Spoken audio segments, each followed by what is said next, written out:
Freedom Writer's Diary by Erin Gruwell. Freshman year, fall 1994. Entry 1, Ms. Gruwell. Dear Diary, tomorrow morning, my journey as an English teacher officially begins. Since first impressions are so important, I wonder what my students will think about me.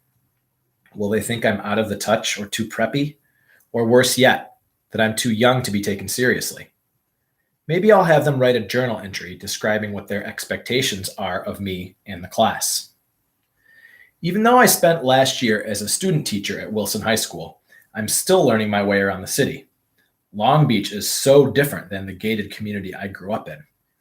Thanks to MTV dubbing Long Beach as the gangsta rap capital with its depiction of guns and graffiti, my friends have a warped perception of the city, or LBC, as the rappers refer to it. They think I should wear a bulletproof vest rather than pearls. Where I live in Newport Beach is a utopia compared to some of the neighborhoods seen in Snoop Doggy Dogg's videos. Still, TV tends to blow things out of proportion. The school is actually located in a safe neighborhood, just a few miles from the ocean. Its location and reputation make it desirable. So much that a lot of the students that live in what they call the hood take 2 or 3 buses just to get to school every day. Students come in from every corner of the city. Rich kids from the shore sit next to poor kids from the projects. There's every race, religion, and culture within the confines of the quad. But since the Rodney King riots, racial tension has spilled over into the school. Due to busing and an outbreak in gang activity, Wilson's traditional white upper-class demographics have changed radically. African Americans, Latinos, and Asians now make up the majority of the student body. As a student teacher last year, I was pretty naive. I wanted to see past color and culture, but I was immediately, I'm going to sneeze. I hope you liked that, YouTube viewers. I was immediately confronted by it when the first bell rang and a student named Sherrod sauntered in, bouncing a basketball. He was a junior, a disciplinary transfer from Wilson's crosstown rival, and his reputation preceded him.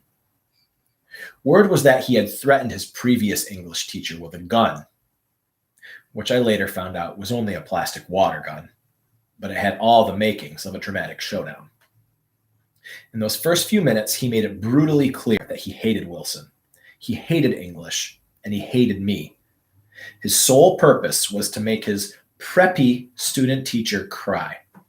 Little did he know that within a month, he'd be the one crying. Sherrod became the butt of a bad joke. A classmate got tired of Sherrod's antics and drew a racial caricature of him with huge, exaggerated lips. As the drawing made its way around the class, the other students laughed hysterically. When Sherrod saw it, he looked as if he was going to cry. For the first time, his tough facade began to crack. When I got a hold of the picture, I went ballistic. "This is the type of propaganda that Nazis used during the Holocaust," I yelled. When a student timidly asked me, "What's the Holocaust?" I was shocked. I asked, "How many of you have never heard of the Holocaust?" Not a single person raised his hand. Then I asked, "How many of you have been shot at?" Nearly every hand went up. I immediately decided to throw out my meticulously planned lessons and make tolerance the core of my curriculum. From that moment on, I would try to bring history to life by using new books, inviting guest speakers, and going on field trips. Since I was just a student teacher, I had no budget for my schemes. So I moonlighted as a concierge at the Marriott Hotel and sold lingerie at Nordstrom. My dad even asked me, "Why can't you just be a normal teacher?" Actually, normalcy didn't seem so bad after my first snafu. I took my students to see Schindler's List in Newport Beach at a predominantly white upper-class theater. I was shocked to see women grab their pearls and clutch their purses in fear. A local paper ran a front-page article about the incident, describing how poorly my students were treated, after which I received death threats. One of my disgruntled neighbors had the audacity to say, "If you love black people so much, why don't you just marry a monkey?" All this drama, and I didn't even have my teaching credentials yet. Luckily, some of my professors from UC Irvine read the article and invited my class to a seminar by the author of Schindler's List, Thomas Keneally. Keneally was so impressed by my students that a few days later, we got an invitation to meet Steven Spielberg at Universal Studios. I couldn't believe it. The famous director, Steven Spielberg, he wanted to meet us and meet the class that I had dubbed as colorful as a box of Crayola crayons and their rookie teacher who was causing waves. He marveled at how far these unteachable students had come as a junior class and what a close group they had become. He even asked Sherrod what we were planning to do next year as an encore. After all, if a film does well, you make a sequel. If a class surpasses everyone's expectations, you dismantle it. Yep, that's exactly what happened. Upon my return from Universal Studios, the head of the English department told me, "You're making us look bad." Talk about bursting my bubble. How was I making them look bad? After all, these were the same kids that wouldn't last a month or were too stupid to read advanced placement books. She went on to say, "Things are based on seniority around here." So, in other words, I was lucky to have a job, and keeping Sherrod and his posse another year would be pushing the envelope. Instead, I'd be teaching freshmen, at-risk freshmen. Not exactly the assignment I was hoping for. So, starting tomorrow, it's back to the drawing board. But I'm convinced that if Sherrod could change, then anyone can. So basically, I should prepare myself for a room full of Sherrods. If it took a month to win Sherrod over, I wonder how long it's going to take a bunch of feisty 14-year-olds to come around. Freedom Writer's note. Each teenager played an integral role in developing the diary entries, reading, editing, and encouraging one another.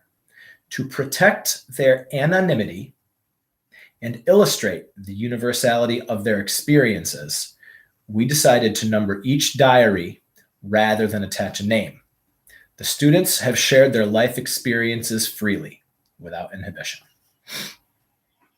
Diary 1.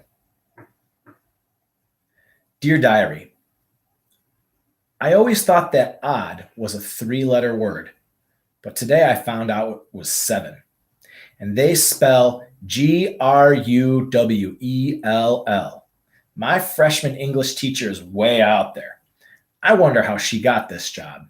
The administrator should have known better than to give her this class, but I guess she didn't know any better than to take it. How is she going to handle 4 classes full of this school's rejects? Most people at this school doubt that we can even read or write. She probably drives a new car, lives in a 3-story house, and owns like 500 pairs of shoes. It seems to me that she belongs across the hall with the distinguished scholars. Yeah, she would fit in nicely there.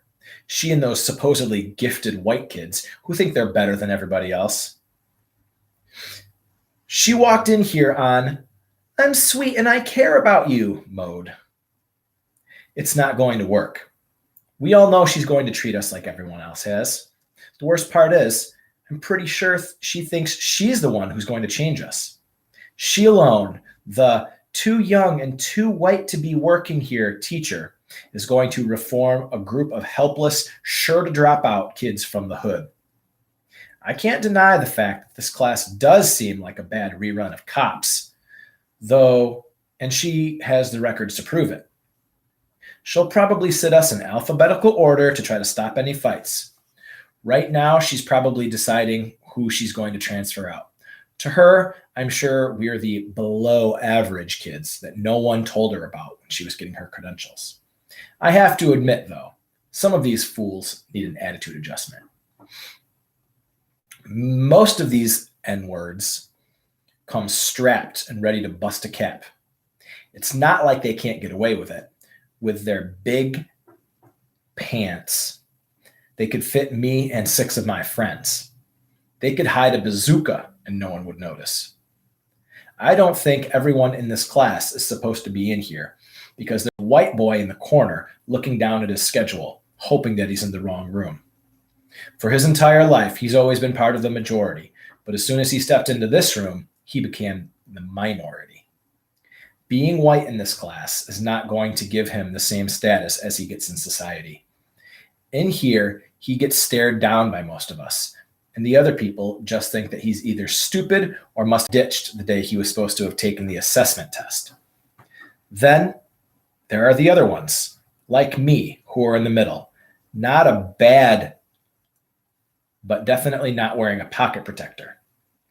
I wonder how I ended up in this class. I'm not a disciplinary transfer, and even though English is not my first language, I know I don't belong here. I can already see it.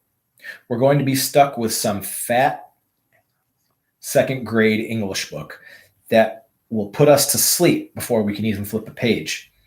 With this class, though, she's probably going to have a fatter stack of referrals. I wonder how long she's going to put up with these punks. Even I want to get out of this classroom. I'm sure one of these days she's going to go to the principal and ask for her leave. But then again, what else is new? These kids are going to make this lady quit the first week, my friends were saying. Someone else said, she'll only last a day. I give her a month. Diary 2. Dear Diary, what the hell am I doing in here? I'm the only white person in this English class. I'm sitting in the corner of this classroom, if that's what you want to call this chaos, looking at my schedule and thinking, is this really where I'm supposed to be? Okay, I know in high school I'm supposed to meet all kinds of different people, but this isn't exactly what I had in mind. Just my luck, I'm stuck in a classroom full of troubled kids who are bussed in from bad neighborhoods. I feel really uncomfortable in here with all these rejects. There aren't even enough seats. My teacher, Ms. Gruwell, is young and determined, but this class is out of control, and I bet she won't last very long. This school is just asking for trouble when they put all these kids in the same class. It's a disaster waiting to happen. I had lunch before class in the high school quad and noticed that, like everywhere else, it really was separated by race. Each race has its own section and nobody mixes. Everyone, including me, eats lunch with their own kind, and that's that. There is a section known as Beverly Hills or Disneyland, where all of the rich white kids hang out. Then there's Chinatown, where the Asians hang. The Hispanic section is referred to either as Tijuana Town or Run to the Border. The black section is known as the Ghetto. Then there's the freak show in the middle of the quad that's reserved for the druggies, also called tweakers, and the kids who are into the goth scene. From what's going on around me, it's obvious that the divisions in the quad carry into the classroom. All my friends are across the hall in the distinguished scholars class. It's almost all white. The only people I'd have to worry about in that class are the really cool and popular people who think that they're better than everyone else is. Other than that, I'd be safe with my own kind. In here, I already know it's going to be survival of the fittest. I'm just waiting to get jumped. As soon as possible, I need to get out of this class and into the class across the hall with my friends. Right after the bell rings, I'm going to talk to my counselor and make her move me out of here. I'll lie and insist there's been a computer error, that I'm supposed to be in the distinguished scholars class, even though I suck in English and have a learning disability. I know she'll believe me because I'm white. I can't believe all this noise. I just want out of here. I hope the bell rings soon. I don't want to spend another minute in this room. If I stay in here, one of two things will happen. I'll get jacked or I'll die of boredom. Diary 3. Dear Diary. F was the first word that came to mind when I saw those stupid MFers coming toward me today after school. I knew I was going to get my kicked because there were 3 guys and 2 girls against me. I wasn't afraid or anything. It's not like it was the first time, and I know it sure as hell won't be the last time. But why today? It's the first day of school, and I don't feel like dealing with this. I knew I didn't want to come to this school. My probation officer thinks he's slick. He swears he's an expert on gangs. That dumb actually thinks that the problems going on in Long Beach aren't going to affect me at Wilson. If it was up to me, I wouldn't even be in school. But he threatened me, telling me that it was either Wilson or boot camp. I figure it's less painful to go back to school. My PO hasn't realized yet that schools are just like the city, and the city is just like prison. All of them are divided into separate sections depending on race. On the streets, you kick it in different hoods depending on your race or where you're from. And at school, we separate ourselves from people who are different from us. That's just the way it is, and we all respect that. So when the Asians started trying to claim parts of the hood, we had to set them straight. We had to let them know who the true OGs were. OG means original gangsters. It says that here. We're the real OGs. And like I said before, everything penetrates through. Soon enough, you have little wannabes trying to hit you up at school, demanding respect they haven't even earned. That's why they get pissed when they hit me up, because I refuse to bow down to them. I looked at them up and down, laughed, paused, and then said, "Mi barrio es primero." As I stood in the middle of the quad, I thought of how much they looked like the people they hated. They dress just like us. They act just like us. And they want the territory we own. For that reason, I have no respect for them or the so-called barrio they're willing to die for. I don't even know why they tried to come up to me, asking me where I was from. Those fools should know what happens when we get hit up. We get pissed off and all hell breaks loose, and the consequences can be deadly. Latinos killing Asians, Asians killing Latinos. They declared war on the wrong people. Now it all comes down to what you look like. If you look Asian or Latino, you're going to get blasted on or at least jumped. The war has been declared. Now it's a fight for power, money, and territory. We are killing each other over race, pride, and respect. They started the war in our Aztlan, a land that belongs to us by nature, and by nature, we will bury them. They might think they're winning by jumping me now, but soon enough, they're all going down.